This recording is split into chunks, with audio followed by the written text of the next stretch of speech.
السلام علیکم دوستوں، میرا نام ہے بدرالعارفین اور آج کی اس ویڈیو میں آپ جانیں گے بیت المقدس کی تعمیر کے بارے میں۔ بیت المقدس مسلمانوں کا قبلہ اول ہے۔ یہ فلسطین کے شہر القدس میں واقع ہے۔ بعض نے شہر کو بھی بیت المقدس کہا ہے۔ القدس کی وجہ تسمیہ بیان کرتے ہوئے حکیم الامت مفتی احمد یار خان نعیمی رحمۃ اللہ تعالی علیہ لکھتے ہیں، چونکہ اس زمین میں حضرات انبیاء کے مزارات بہت ہیں، اس لیے اسے قدس کہا جاتا ہے۔ یہ انبیاء اور صلحاء نیک لوگوں کا مرکز رہا ہے۔ حضرت سیدنا سلیمان علیہ نبینا و علیہ الصلوۃ والسلام کا مزار اقدس اور عالم اسلام کی مشہور و معروف مسجد اقصی بھی اسی شہر میں واقع ہے۔ کعبہ معظمہ کی بنیاد ڈالنے کے 40 سال بعد حضرت آدم علیہ نبینا و علیہ الصلوۃ والسلام یا ان کی اولاد میں سے کسی نے اس کی بنیاد ڈالی۔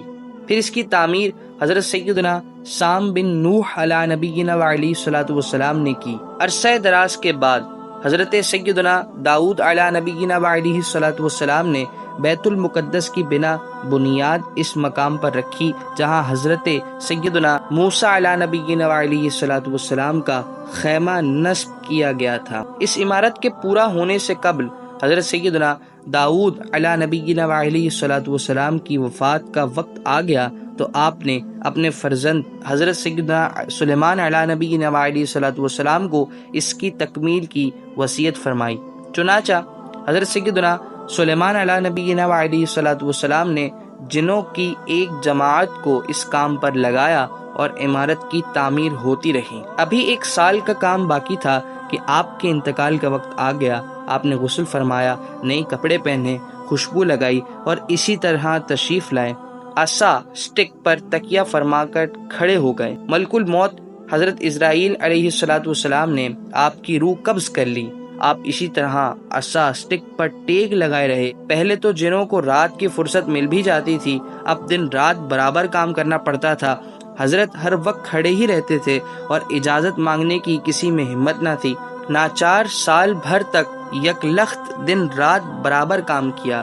حضرت سیدنا سلیمان علیہ نبینا و علیہ الصلوۃ والسلام نے بیت المقدس کی مسجد کو سنگ رخام، سنگ مرمر، ہیروں، موتیوں اور یاقوتوں سے بنوایا اور بیت المقدس کے گنبد کے سرے پر کبریت احمر سرخ گندک کا انتظام کیا جس کی روشنی کئی میلوں تک پہنچتی تھی۔ بیت المقدس کی خدمت کے لیے کثیر خادمین حاضر رہتے تھے۔ ایک وقت ایسا آیا کہ حضرت سیدنا زکریا علیہ نبینا و علیہ الصلوۃ والسلام کے مبارک زمانے میں بیت المقدس کے خدام کی تعداد 4000 تھی۔